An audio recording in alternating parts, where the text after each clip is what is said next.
আচ্ছা, সবাইকে ওয়েলকাম। আমরা এখন যে সেশনটা করব এটাকে আমরা নাম দিচ্ছি ব্রেন স্টর্মিং সেশন। এটা কোনো ক্লাস না। ক্লাস এই জন্য না যে সাবজেক্টগুলো নিয়ে আমরা ডিসকাস করব, আপনারা সবাই এই সাবজেক্টগুলোর এই টপিকগুলো জানেন, কারণ আপনারা সবাই ইউনিভার্সিটি গ্রাজুয়েট। সো এগুলো নিয়ে ক্লাস না, এটা ব্রেন স্টর্মিং। আপনারা যা জানেন সেই জানাকে সেই জানা দিয়ে আরও ডিপে যাওয়া, সেই জন্যই আমরা এই ব্রেন স্টর্মিংগুলো করবো, এবং এই জানাগুলোকে যেন আমরা আমাদের বাস্তব জীবনে কাজে লাগাইতে পারি, সেই জন্য এই ব্রেন স্টর্মিংটা করবো। তো আজকে ব্রেন স্টর্মিং এর টপিক হচ্ছে হিউম্যান রিসোর্স। টপিকটা কেমন লাগছে আপনাদের কাছে? ইন্টারেস্টিং। আচ্ছা, তো এই ব্রেন স্টর্মিং সেশনে জাস্ট আমি একটা ছোট্ট রুলস বলে দিই। রুলসটা হচ্ছে যে আমি জাস্ট এই যে টপিক চুজ করেছি, টপিকের উপরে কি কি বিষয় আলোচনা করবো, জাস্ট আলোচনার বিষয়গুলো নিয়ে আসবো, কিন্তু আলোচনা সবাই মিলে করব। First rule. সেকেন্ড রুল হচ্ছে একেবারে শেষে একটা ওয়ার্ডে, মানে এই সেশনটা, আজকের সেশনটা কেমন লাগলো, এটা একটা ওয়ার্ডে এক্সপ্রেস করতে হবে। সে একটা ওয়ার্ড হতে পারে ব্যাড, অথবা বোরিং, অথবা অসাম, অথবা আই এনজয়েড। এ ধরনের একটা ওয়ার্ডে এক্সপ্রেস করতে হবে ফিলিংসটা শেষে। আর আজকের আমাদের লার্নিংটা কি হলো, মানে আজকে আমরা টোটাল ব্রেন স্টর্মিং এর শেষে যে লার্নিংকে সামারাইজ করতে হবে একটা সেন্টেন্সের মধ্যে বলতে হবে, বাংলা হতে পারে বা ইংলিশ হতে পারে। তো এই তিনটা রুলস মানে আমাদের প্রত্যেক সেশনে থাকবে। এক হচ্ছে যে সবাইকে বলতে হবে, দুই হচ্ছে সব শেষে একটা মূল্যায়ন করতে হবে একটা শব্দে, যে একটা জিনিসটা কেমন লাগলো, ফিলিংসটা, আর এটা যে কি শিখলাম সেটাকে একটা বাক্যের মধ্যে বলতে হবে। তো ওকে, আমরা শুরু করি। তো প্রথমেই হিউম্যান রিসোর্স, এই যে ওয়ার্ডটা, এটার সাথে আমরা পরিচিত। এখন আমরা জাস্ট প্রত্যেকেই বলবো যে এটা এই শব্দটা শোনার সাথে সাথে মাথায় কি আসে। যেমন প্রথমে আমি হাসানকে জিজ্ঞেস করি যে হিউম্যান রিসোর্স শব্দ শোনার সাথে সাথে মাথায় কি আসে। হিউম্যান রিসোর্স কথাটা শুনলে আমাদের মাথায় ফার্স্টে আসে যে রিসোর্সফুল হিউম্যান, মানুষের মধ্যে যে ধরনের যত ধরনের গুণাবলী আছে সেগুলো বের করার কোন প্রক্রিয়া। আচ্ছা, ওকে, রাসেল ভাই। আমার কাছে প্রথমেই আসছে হচ্ছে যে কোন একটা কোম্পানির একটা ডিপার্টমেন্ট হিউম্যান রিসোর্স। আচ্ছা, ফাইন। রিয়াজ, হিউম্যান রিসোর্স শব্দটা আসার সাথে সাথে কি মনে আসে? সবাই এটা মানে পার্টিসিপেটরি মেথড, তোমার যা মনে আসে, এখানে ভুল শুদ্ধ কিছু নাই। মানে আমরা বলছি যে এটা brain storming session. Human resource শব্দটা তুমি তো আগে শুনেছো। জি, শুনেছি। আমার কাছে মনে হয় যে মানুষ সম্পর্কে জানো। মানুষ, ভেরি গুড। এই যে মানে তুমি যা জানো, তার মানে আমরা এখন এটা সম্পর্কে আমরা কে কি জানি, মানে আমরা এই ব্রেন স্টর্মিং সবাই জানলাম যে এটা বলতে আমরা এটা বুঝি। তো আমি কি জানি সেটা তো আমি সবার শেষেই বলবো। তো হিউম্যান রিসোর্সের নিশ্চয়ই আমি লিখছি যে আ কনসেপ্ট অফ হিউম্যান ক্যাপিটাল, মানে হিউম্যান রিসোর্স এই ওয়ার্ডটা শুরুই হয়েছে, এটা একটা কনসেপ্ট হিসেবে শুরু হয়েছে। কনসেপ্টটা হচ্ছে এটা একটা ক্যাপিটাল, হিউম্যান রিসোর্সটা হচ্ছে এক ধরনের ক্যাপিটাল। এবার আমরা যে বিষয়ে আলোচনা করব, what idea we are fostering with the word human resource. যে হিউম্যান রিসোর্স নিয়ে আমরা যে আইডিয়াগুলো পোষণ করে থাকি সাধারণত, যেমন আপনারা বলেছেন, তারপরে যদি আরো অনেককে বলা হয় তাহলে ওভারঅল যেটা হয় সেটা হচ্ছে যে generally we thought human resource is work force, মানে আমরা মনে করি যে এটা হচ্ছে একটা ওয়ার্ক ফোর্স, লোকবল, বাংলায় বললে লোকবল। আচ্ছা, এখন যদি ওয়ার্ক ফোর্স শব্দটা আবার, এটা ওয়ার্ক ফোর্স বলতে আমরা কি বুঝি, আবার যদি তোমাকে জিজ্ঞেস করি যে লোকবল বলতে কি বোঝায়? কোনো অবজেক্টিভ ফুলফিল করার জন্য নির্দিষ্ট মানুষ বা জনশক্তি বা লোকবল নিয়ে সেই দিকে এগিয়ে যাওয়া, সেই অনুযায়ী সেই লক্ষ্য অর্জনের কাজ করে যাওয়া, এই ওয়ার্কফোর্স বলে, টিম হিসেবে। ফাইন, তার মানে তুমি বলছো যে ওয়ার্ক ফোর্স শব্দটা তো শোনার সাথে সাথে তোমার কাছে একটা টিম, মানে পিপলদের একটা টিম বা একটা গ্রুপ অফ পিপল তোমার মাথায় আসে। যে গ্রুপ অফ পিপলের সামনে একটা অবজেক্ট আছে, এক্স্যাক্টলি। আচ্ছা, এবং তাদের কিছু স্কিল থাকবে। ওকে, রাসেল ভাই, ওয়ার্কফোর্স। ওই নির্দিষ্ট কোনো উদ্দেশ্য পূরণের জন্য যেখানে 2 বা ততোধিক লোকের প্রয়োজন হয়, সেই যোগ্যতা সম্পন্ন লোক দ্বারা ওই উদ্দেশ্য পূরণ করাটাই হচ্ছে লোকবল। গুড। রিয়াদ। স্যার আমি আপনাদের থেকে শিখি, ঠিক আছে? এই দুজন থেকে শিখি, আপনার থেকে শিখি, আপনার বলেন। আচ্ছা, ঠিক আছে। না, তবে বলতে চাইলে আমি তাহলে তোমাকে জিজ্ঞেস করবো, তোমার দিকে তাকাবো, যদি তোমার মনে হয় তুমি বলবা তাহলে তুমি বলে দিবা, আর কিছু না বললে আমি বুঝবো তোমার বলার নাই। সেকেন্ড, এটা সম্পর্কে আরেকটা আমরা মনে করি যে human resource means man power. তাহলে ম্যান পাওয়ার বলতে আমরা কি বুঝি আবার? Man power, workforce and manpower is quite similar to me, but manpower বলতে এটাও বোঝায়, ওয়ার্কফোর্স যেরকম একটা টিম, গ্রুপ অফ পিপল, একটা টিম বোঝায়, ম্যান পাওয়ার বলতে not only a team but also a full organisation. সবাই কাজ করবে কিন্তু সবার লক্ষ্য এক নাও হতে পারে, অবজেক্টিভ নাও এক হতে পারে, বাট সবাই এঙ্গেজ কাজের মধ্যে। আচ্ছা, এটাই মনে হয় আমার কাছে ম্যান পাওয়ার। রাসেল ভাই।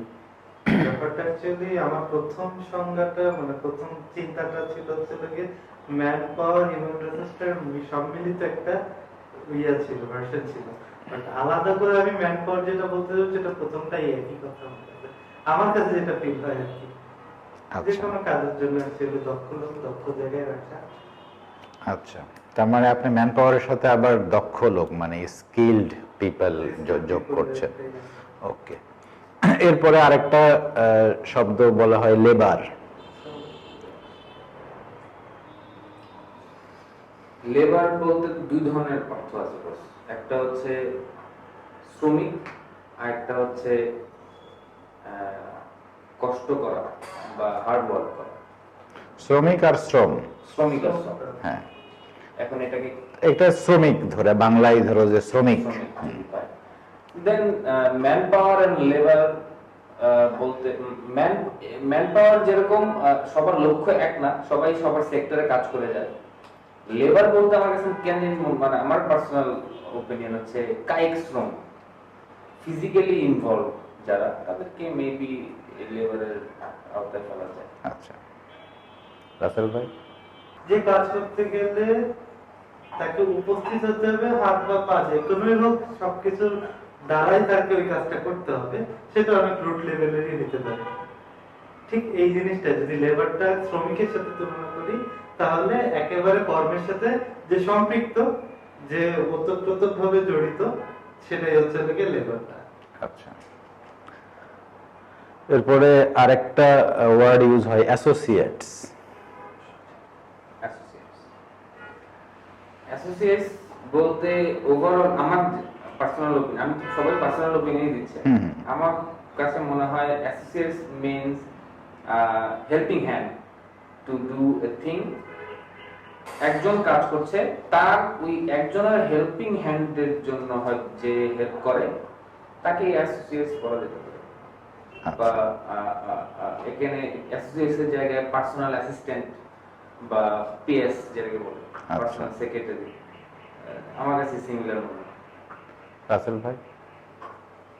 অ্যাসোসিয়েটস তো সহযোগিতা, ব্যাপারটা হচ্ছে তাই যে কাজের জন্য আরেকটা সহযোগিতা। এমনও হইতে পারে যে একই কাজের জন্য আরেকটা লোক থাকা, সেটা সাবস্টিটিউটও হইতে পারে, আবার এমন হইতে পারে যে ওইটা এডিশনাল হইতে পারে।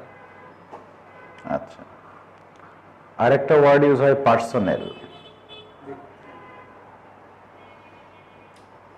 পার্সোনাল বলতে আমার মনে হয় যে কোনো স্পেসিফিক দায়িত্ব কমপ্লিশনের জন্য, কোন স্পেসিফিক দায়িত্বে নিয়োজিত ব্যক্তিকে পার্সোনাল বলে। আচ্ছা, আপনার কাছে? পার্সোনাল হইতে পারে কোনো নির্দিষ্ট ব্যক্তি বা নির্দিষ্ট ডেজিগনেশন, ব্যাপারটা হচ্ছে কি, যে কাজে নিযুক্ত আছে সেই কাজের পার্সন, ওইটা হচ্ছে কি পার্সোনাল বলতে সে নিযুক্ত ব্যক্তিকে বোঝাচ্ছে। ব্যাপারটা হচ্ছে আমার কাছে আমার কাছে। আচ্ছা,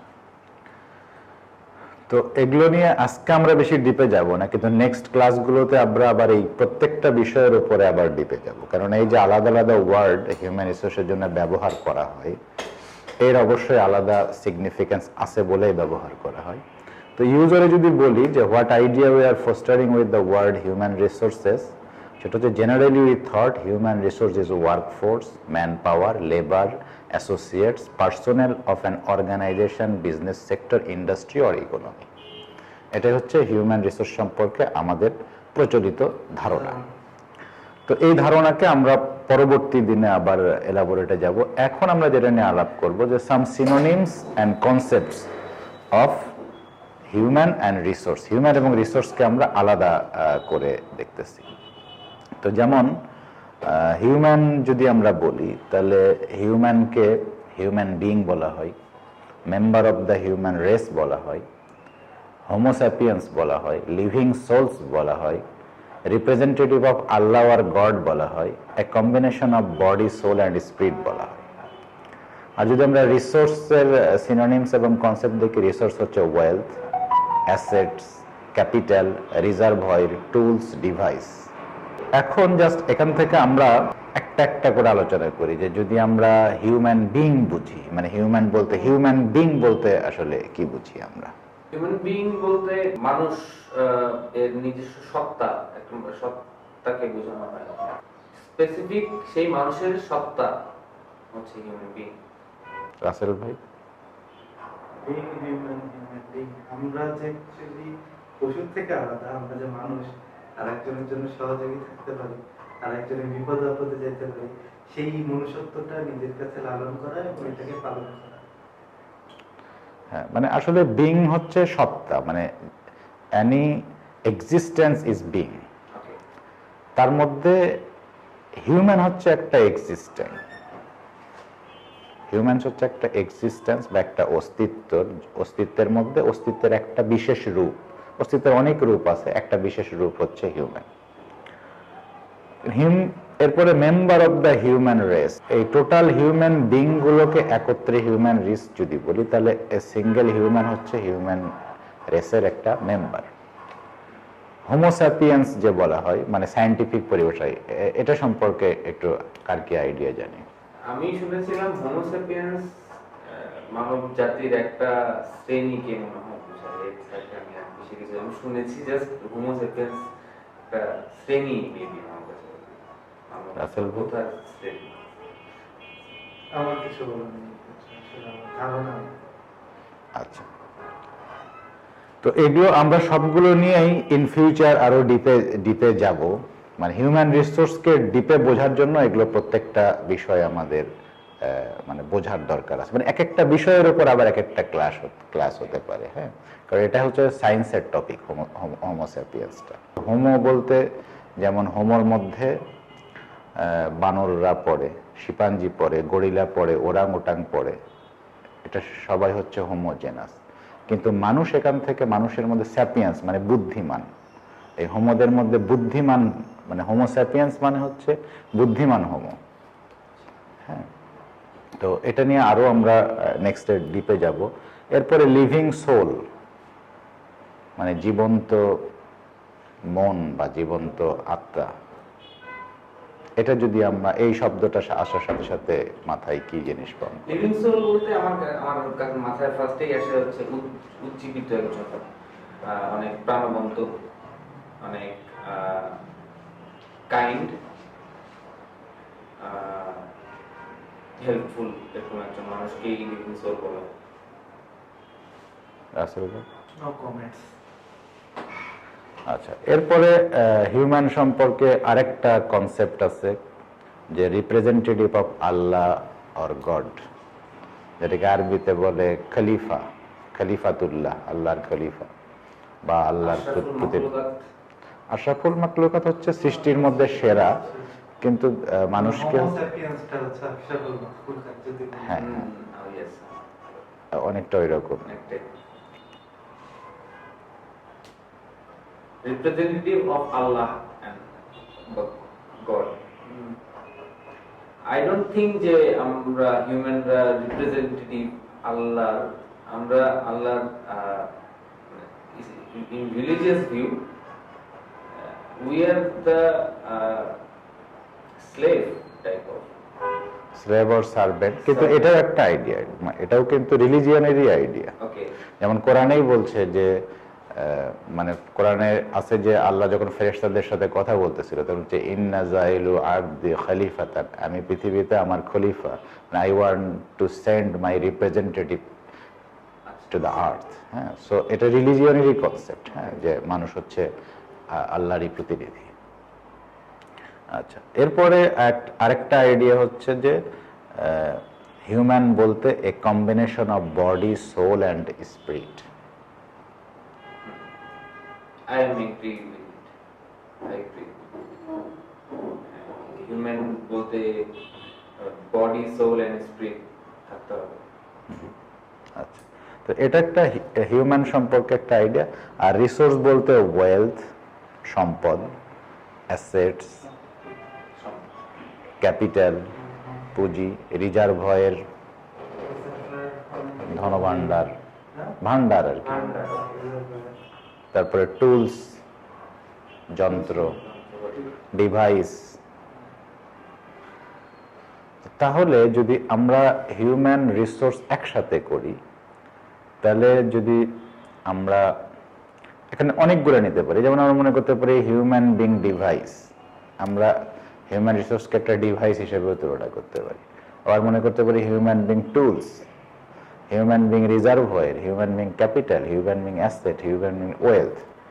তো এখন আমি জাস্ট যে কোনো একটা পিক করতে, যে আলোকিত হলে সবাইকে এসে বিভিন্ন ধরনের রিসোর্স দিয়ে আলোকিত করতে পারে, নিজের জ্ঞান শেয়ার করতে পারে, তার ভালো গুণগুলো সে শেয়ার করে আরেকজনকে ইনফ্লুয়েন্স করতে পারে।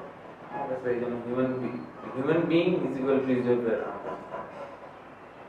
আচ্ছা, তো মানে আমি যেই পার্সপেক্টিভ থেকে বলছি যে এই যে রিজার্ভয়ারও এস এবং অ্যাসেট দুইটার ক্ষেত্রেই মানে ইউজুয়ালি যখন আমরা হিউম্যান বাদ দিয়ে যদি এই দুইটা জিনিস চিন্তা করি তাহলে এটার মালিকানা থাকে, রিজার্ভয়ারও মালিকানা থাকে। রিজার্ভয়ার যেখানেই হোক, রিজার্ভয়ার মানে ট্যাঙ্কিও বলা যায়, যেমন আমরা যে পানির ট্যাঙ্কি করি ওটাকেও কিন্তু ওয়াটার রিজার্ভয়ার বলে। হ্যাঁ, তারপরে ধরো যে ওই যে খনিজের খনিজ কোথাও পাওয়া গেলে সেটাকে তখন রিজার্ভয়ার বলে, তো যেখান থেকে প্রচুর সাপ্লাই হয়। হ্যাঁ, বা ধরো ইলেকট্রিক যেই পাওয়ার হাউসগুলো আছে, পাওয়ার হাউসকেও কিন্তু রিজার্ভয়ার বলে, এটা রিজার্ভয়ার অফ পাওয়ার, হ্যাঁ, বা রিজার্ভয়ার অফ ইলেকট্রিসিটি। অর্থাৎ যেখানে প্রচুর জিনিস প্রডিউস হয় বা সংরক্ষিত থাকে, যেখান থেকে সাপ্লাই হয়, হ্যাঁ, সেটাকে রিজার্ভয়ার বলে। তো রিজার্ভয়ার এবং অ্যাসেট দুইটা, রিজার্ভয়ার অবশ্যই অ্যাসেট, অ্যাসেট রিজার্ভয়ার নাও হতে পারে, অ্যাসেটের ডিফারেন্ট, কিন্তু রিজার্ভয়ার অবশ্যই অ্যাসেট। তো সেক্ষেত্রে রিজার্ভয়ার অ্যাসেট, তাহলে রিজার্ভয়ার এবং অ্যাসেট দুইটারই মালিক থাকে। হ্যাঁ, তাহলে এটার মালিকটা কি? অলমাইটি। আচ্ছা, অলমাইটি আল্লাহ। ওকে, মানে এই জিনিসগুলো হচ্ছে যে এগুলোর কোনো মানে এক্সাক্ট অ্যান্সার নেই, এগুলোর কোনো এক্সাক্ট অ্যান্সার নেই। তাহলে আমরা কেন এগুলো নিয়ে আলাপ করছি? কারণ এক্সাক্ট অ্যান্সার না থাকলেও এর যত ডাইমেনশনাল অ্যান্সার আছে সেগুলো আমাদের জানা দরকার আছে। কি কারণে? যে আমরা নিজে হিউম্যান বিং, হিউম্যান রিসোর্স, এবং আমরা আমাদের অলওয়েজ কাজ করছি হিউম্যানের সাথে। লাইক আমি যখন বাসায় থাকছি, বাসায় কিন্তু আরো হিউম্যান আছে, তো বাসাতে আমাদের হিউম্যান ইন্টারেকশন আছে, বাসাতে আদার্স হিউম্যান রিসোর্স আছে, আমিও হিউম্যান রিসোর্স। বাসা থেকে যখন আমি রাস্তায় বের হচ্ছি, রাস্তা ভরা হিউম্যান রিসোর্স। রাস্তা থেকে আমি যখন অফিসে আসছি, অফিসে হিউম্যান রিসোর্স। অফিস থেকে আমি আর এক অফিসে যখন ধরে এই অফিস থেকে কাজের জন্য যাচ্ছি, সেখানে অবশ্যই হিউম্যান রিসোর্স। তার মানে আমি একজন হিউম্যান রিসোর্স নিজে, এবং আমার ইন্টারেকশন, আমার সব কাজ, সবকিছু হিউম্যানকে ঘিরে। সো হিউম্যান এবং হিউম্যান রিসোর্স সম্পর্কে আমার অনেক ডিপ নলেজ দরকার আছে না নেই? অবশ্যই দরকার আছে, সেজন্য আমাকে ভাবতে হবে। তো এখন এটার কোনো এক্সাক্ট অ্যান্সার নেই, তুমি যেটা বলেছো যে হ্যাঁ অলমাইটি আল্লাহ, এটাও একটা। কিন্তু যদি আমরা ধরো বিভিন্ন রকমের মানুষের আইডিয়াগুলোকে একসাথে করি যে এই অ্যাসেটের মালিকানাকে, তাহলে প্রথমত হচ্ছে যে আমি যদি একটা হিউম্যান রিসোর্স, আমি যদি অ্যাসেট হই, তাহলে প্রাইমারিলি এর মালিক হচ্ছে আমি নিজে। তারপরে আবার আমি এই নিজে আমাকে যখন সার্ভ করছি, তাহলে আমি সবচেয়ে বেশি সার্ভ করি কাকে? আমার ফ্যামিলিকে, তাই না? যে এখানে আমরা সার্ভ করতে আছি সেটাও কিন্তু due to the reason that I want to serve my family, তাই না? তাহলে আমি আমার পরেই যদি সেকেন্ড মালিকানা থাকে সেটা হচ্ছে আমার ফ্যামিলি। ফ্যামিলির পরে আমার এই অ্যাসেটের মালিকানাকে, ফ্যামিলির পরে হচ্ছে যে আমি এই ফ্যামিলি মেনটেনের জন্য যদি আমাকে কোথাও আমি নিয়োজিত করি, এনগেজ করি আমার কর্মক্ষেত্র, সে হচ্ছে এটার থার্ড মালিক। ফোর্থ মালিক হচ্ছে আমার সোসাইটি, কারণ আমার সোসাইটির কাছেও আমার দায়বদ্ধতা আছে। হ্যাঁ, ফিফথ মালিক হচ্ছে আমার স্টেট, রাষ্ট্র। কারণ এই যে রাষ্ট্র কিন্তু সব যে রাষ্ট্রের যে ম্যান পাওয়ার সেকশন আছে, ম্যান পাওয়ার জনশক্তি রপ্তানি করে রাষ্ট্র, তো রপ্তানি তো সেই করতে পারে যার মালিকানা আছে। তো রাষ্ট্রের যদি মালিকানা না থাকতো জনশক্তির উপরে, তাহলে জনশক্তি রপ্তানি করে কেমনে? তাহলে মানে রাষ্ট্র এই হিউম্যান রিসোর্সের মালিক। রাষ্ট্রের পরে হচ্ছে এই ওয়ার্ল্ড, আমি যদি এই পৃথিবীতে বসবাস করি, তাহলে এই গ্লোবাল অথরিটি, এই পৃথিবীর আমার উপরে একটা মালিকানা আছে। লাস্টলি তুমি যেটা বলছো অলমাইটি আল্লাহ, এখন তুমি অনেকে অলমাইটি আল্লাহকে ফার্স্টে আনতে পারে, অনেকে লাস্টে। মানে তুমি এদিক থেকে, আমি গেছি আমার থেকে শুরু করে অলমাইটি পর্যন্ত, কেউ আসতে পারে অলমাইটি শুরু করে আমাকে পর্যন্ত, বা যে সাইকেলই আসো এরকম একটা মালিকানার সাইকেল আছে। আমি কেন আমাকে থেকে গেছি? যদি আমি কারণ হচ্ছে যে যেটা আমার মালিকানা আছে সেই জিনিসটার আমি যত্ন করি বেশি। হ্যাঁ, বলে না সরকারি মাল দরিয়া মেয়ে ঢাল, মানে যদি ওটা মালটা আমার মনে না করি তাহলে আমি ওটা দরিয়া মেয়ে ঢালি। তাহলে যদি আমি আমাকে হিউম্যান রিসোর্সের মালিক মনে করি তাহলে আমি আমার বেশি যত্ন নিই। এটা হচ্ছে হিউম্যান সাইকোলজি। তো সেই জন্য আমি প্রথম মালিকানাটা, মানে আমার দৃষ্টিভঙ্গি থেকে আমি প্রথম মালিকানাটা আমাকেই দিচ্ছি। তো এটা নিয়ে আমরা সামনে আরো ডিপ আলোচনা করব। এখন এই যে আমি হিউম্যান রিসোর্স, হ্যাঁ, আমার যে কোনো রিসোর্সের একটা কমন ক্যারেক্টারিস্টিক হচ্ছে একটা পাওয়ার থাকে, তাই না? সব রিসোর্সের, যেমন মানি একটা রিসোর্স, মানির পাওয়ার আছে, মানি ক্যান বাই এনিথিং, তাই না? Money can purchase anything. যে কোনো রিসোর্সের একটা পাওয়ার থাকে। যেমন এটা কম্পিউটার, এটা একটা রিসোর্স, এর একটা পাওয়ার আছে। যেমন এখন এটা দিয়ে আমি প্রেজেন্টেশন দেখাচ্ছি, নানান কাজ করা যায়, তাহলে এটা সবকিছুর একটা পাওয়ার আছে। এবার হিউম্যান রিসোর্সের পাওয়ার আলোচনা করব। The power of human being. Power of human being, প্রথমত আমি মনে করি যে এটা তিনটা পাওয়ার আছে। একটা হচ্ছে নলেজ, স্কিল, আর হচ্ছে কোয়ালিটি। নলেজের দুইটা ভাগ আছে, একটা হচ্ছে থট, পাওয়ার অফ থট, আর power of expression. Power of thought and power of expression combined knowledge. আর স্কিল হচ্ছে তিনটা জিনিস কম্বাইন করে স্কিল হয়। একটা হচ্ছে অ্যাবিলিটি, একটা হচ্ছে টেকনিক, আর একটা হচ্ছে হ্যাবিট। আর কোয়ালিটি, আমাদের তিন ধরনের কোয়ালিটি আছে। একটা হচ্ছে ইনফিনিট ভার্চুস।